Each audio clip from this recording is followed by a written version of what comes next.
Live from the ESPN 1280 studios in San Luis Obispo, it is time. It is Living the Run. We're not just chewing the fat, we're getting rid of it. We are your home for everything health and fitness. Living the Run is being brought to you by Running Warehouse, CrossFit Grover Beach, Artie's Pilates, and in partnership with the American Cancer Society and the Heal Slow Coalition. Here are your hosts for Living the Run, Ryan Ferran and Paul Tarek.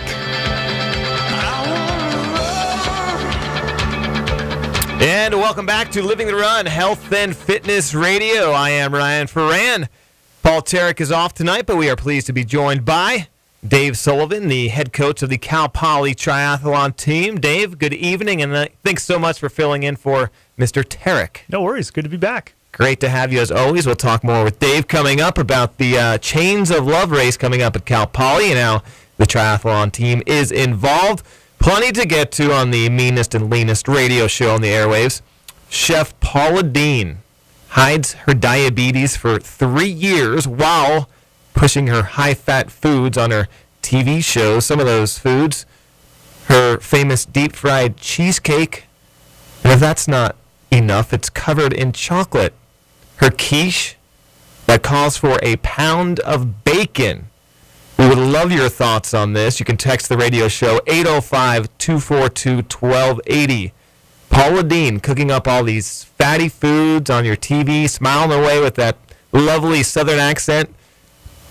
But is it right that she didn't let her viewers know, her fans know, about her diabetes for the past 3 years? What do you think? I'm not too happy with it. And the fact is, and we'll get to this article coming up here in a minute, and I'll read you some of it and some of the quotes and what she had to say. I still don't think she gets it, or is just trying to still fill her pockets while somehow, not, trying to put a handle on the kind of a PR crisis that she's facing. One of the biggest problems I have with this story is the fact that she's now endorsing a diabetes drug. How about endorsing a salad? It is a little weird that she's finally come out and admitted that she has diabetes, only because it seems at the same time she's been starting to endorse a diabetes drug. Otherwise, it just seems like she'd be keeping it a secret. In a way, she is a public figure. She is right to have her private life, but sort of what she's promoting does coincide with some of the problems she's having. She should be a little more forthright about it. Yeah, I think so. I mean, that's when you're kind of a public figure and you're pushing these things. And, some of the comments I read on some of the different posts about this story, people do need to educate themselves and everything in moderation. You can still eat the deep-fried cheesecake and be a healthy person. But when you're constantly pushing these foods and that sort of thing and not, kind of being forthright with it, I mean, that's one of the reasons why everyone wants warning labels on tobacco and that sort of thing. Look, if you want to smoke, go ahead, but we at least should know, maybe what's behind there. I mean, she smokes, she used to drink sweet tea from morning to night, and she has plenty of other unhealthy habits, I should say, other than her cooking. But, I think it disappoints me that the fact she's making a lot of money off of this, this promoting these unhealthy foods and these fatty recipes. But it's fine, you need to do moderation and regulate yourself. But then to go and endorse a diabetes drug and that sort of thing, I mean, it just sends a terrible message to me, and I don't like it one bit. It doesn't send a good message. It's not being forthright and honest with with her fans and the people around her, the people that listen to her. They're coming to her and listening to her for advice. Yeah, and some people have said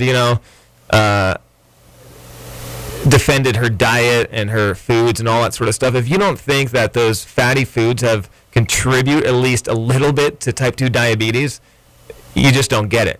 It definitely does. We had Gene Gomez on last week and his wife, who combined lost 400 pounds. He had type 2 diabetes. He had all these medical issues, and the doctor, what scared him is what he was going to have to start taking medicine and prescription pills to deal with his type 2 diabetes, and that scared him straight. He started eating healthy and exercising, and he didn't need anything.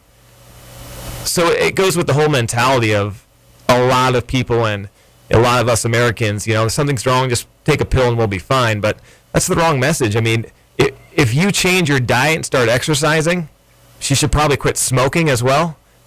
You know, the type 2 diabetes is going to go away. Yeah, and the sweet tea is probably not all that great for you either. I couldn't believe she was drinking that first thing in the morning till basically she drinks sweet tea all day long.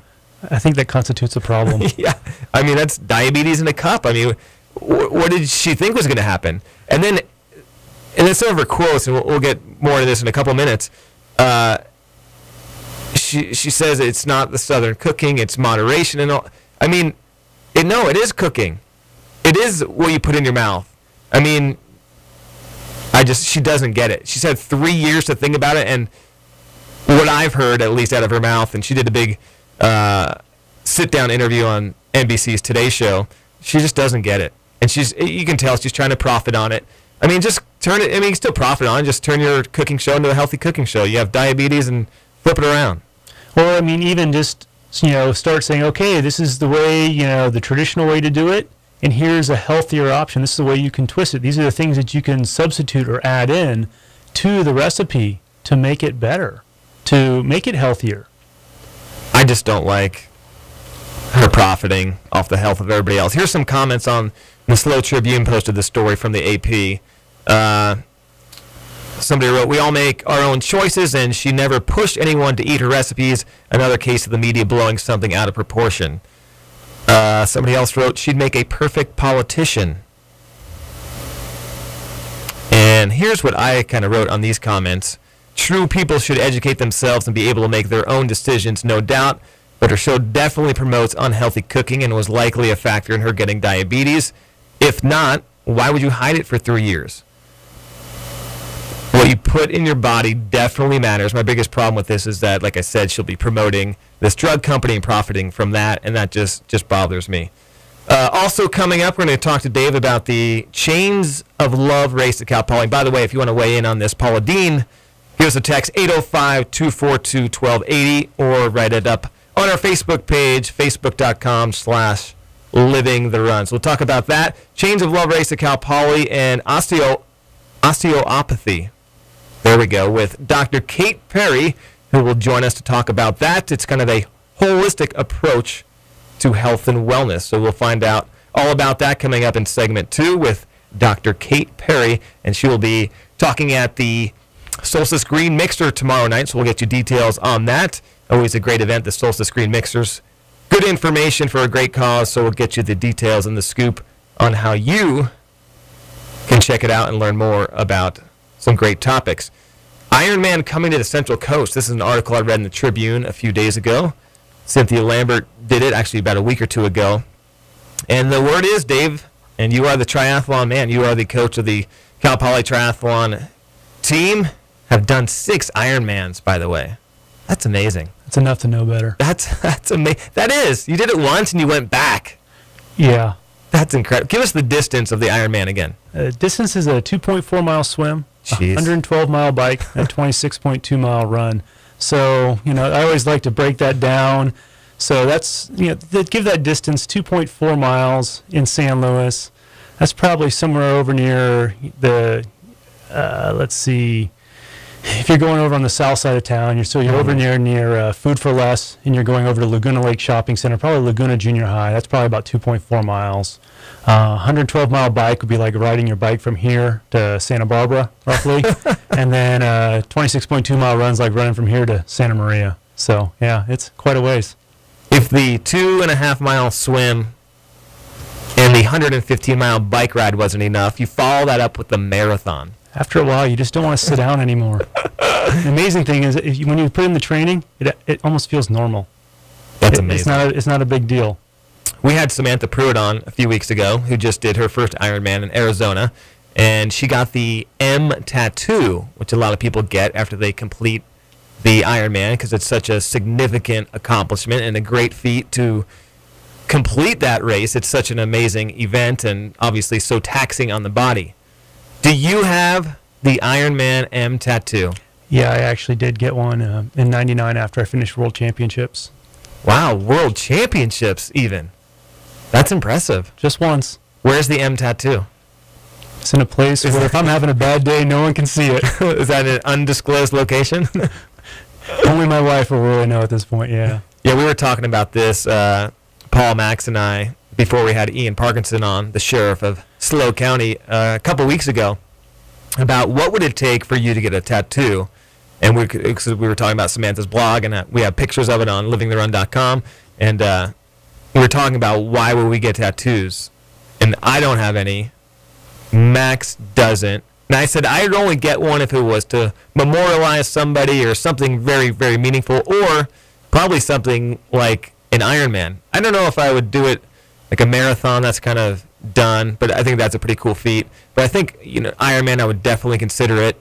Ian Parkinson was talking about everyone that gets a black belt through the pit where Chuck Liddell trains with John Hackelman, that they all get the big pit logo signifying their black belt, that they got the black belt through the pit. And he was the first one not to get the tattoo, and the guys at the gym were okay with that. So we were talking about that. So I was wondering if you had the M tattoo. Yeah, I do, and it's pretty common for people to get it, and everybody gets it for different reasons. Some people don't get it for whatever their reasons. For me, it was more about when I see it, it reminds me of how much work and how much time I had to put into it. But it also reminds me of all the people that supported me, because it took me 3 tries to be able to qualify for World Championships. And it took a lot of work and a lot of support of my friends and stuff like that. So it was a really amazing time to be there. So the tattoo symbolizes a lot for me. Yeah, and that's an amazing accomplishment, and that is congratulations. That's amazing. Not only to complete, just to get through, drag your body to the finish line of an Ironman, but to get to the World Championships. That's absolutely fantastic. So in this article, it's talking about the big race, Ironman, coming here to the Central Coast. The SLO County Visitors and Conference Bureau is planning on submitting a proposal by the end of January to host the event. What do you think the likelihood, and what would it take? I mean, this is a huge, huge event. If people aren't familiar with the Ironman Triathlon Series, it's a big deal, and it's going to bring a lot of people to the area. Yeah, it's going to bring a lot of money. The Central Coast definitely has some positives going for it, and then some negatives. I mean, the positives, well, who wouldn't want to come here? I mean, we come, where we live is where people want a vacation. And then the positives for the community is these races have about 2,800 to 3,000 people participating in them, and those racers typically bring 3 to 4 people with them. They bring about 3 to 4 people with them. That's a large quantity of people coming to the Central Coast. And the other thing that blew me away when I heard the report on TV was I think it's the average income of somebody that is doing one of these races is $185,000 a year. That's a lot of, I mean, that's with people like me bringing that way down. So You and me both. That's a lot of money to come into the Central Coast. So that makes this race a very, bringing one of these events very attractive. And then, I mean, that's just and these people stay for 5-6 nights.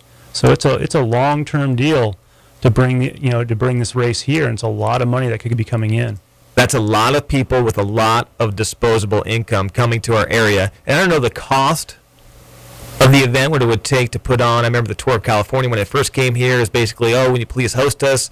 Then as the years go on, they want more and more from the city, hotel rooms and money and that sort of thing. So I don't know the cost of it, but it does sound like, at least on the surface from what we know, it would bring a lot of, good economics to our area, visitors, and help our local economy, which is great. The other thing is it's such a great influence on kids, our youth, and everyone thinks San Luis is so great and healthy, and for the most part we are, but there's a big obesity problem right here in our backyard, and it'd be great for our kids and our adults to see these, Ironman athletes, and Dave, you're one of them, are physical specimens. They train so hard, they work so hard. It'd be great for people in this area to see them up close, see what it takes, see what the event is about, learn about triathlons. It would be a big draw, and it'd be such a positive influence for these kids to see what it takes to become an Ironman athlete, what the swimming, what the biking, what the running's about, and how much, despite how grueling it is at times, and I don't need to tell you this, but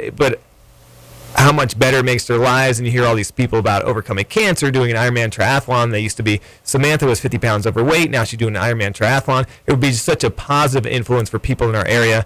And again, I don't know the economics of what it would take to come here. And like you said, there's the race, the course description, all those logistics that would have to factor into it as well. But I am all for it, and if we can do anything to help the SLO County Visitors and Conference Bureau by running sponsors ads or something like that to help bring this event, Ironman, to the Central Coast, I am all for that, and Living the Run supports that 100%. I think it'd be fantastic.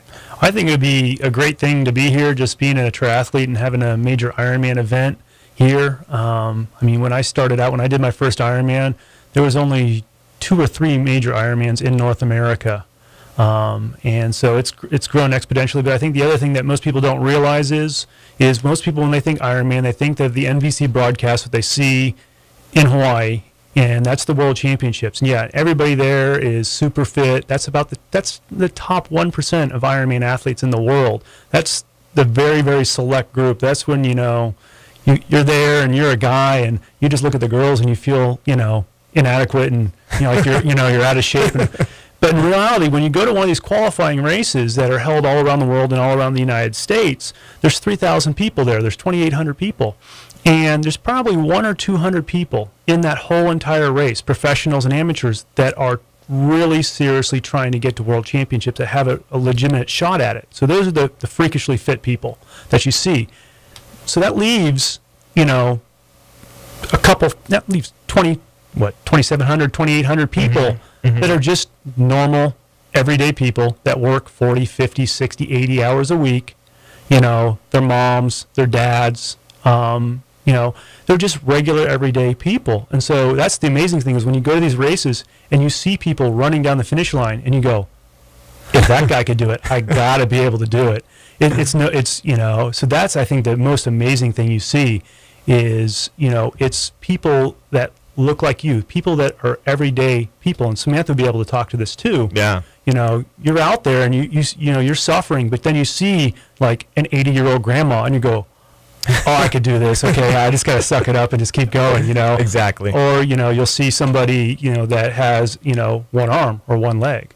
I mean, if we got time, I got a great story from World Championships. We'll see if we can get to it. End of the show. We gotta move on, but it's true. It's just a great event. It would be inspirational to everybody. Hopefully, bring a lot of dollars to SLO County, and we are all for bringing the Ironman race to the Central Coast. All right, it is Ryan Ferran here, Dave Sullivan filling in for Paul Tarek. When we come back, we'll talk more about the Paula Deen issue. If you have any thoughts on that, her hiding the fact that she had diabetes for the past 3 years while cooking up those fat foods on the Food Network and all that sort of stuff. Weigh in. 805-242-1280 is the number to text. You can email radio@livingtherun.com as well, or check us out on Facebook, facebook.com/livingtherun. When we return, we'll talk about osteopathy.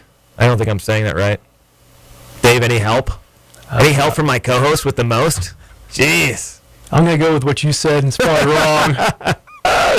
Dr. Kate Perry will set us straight. We'll talk about that and how you can join in on the Solstice Green Mixer coming up after the break. 805-242-1280, the number of the text. It is the leanest, meanest radio show on the airwaves. Living the Run Radio. Right back after this.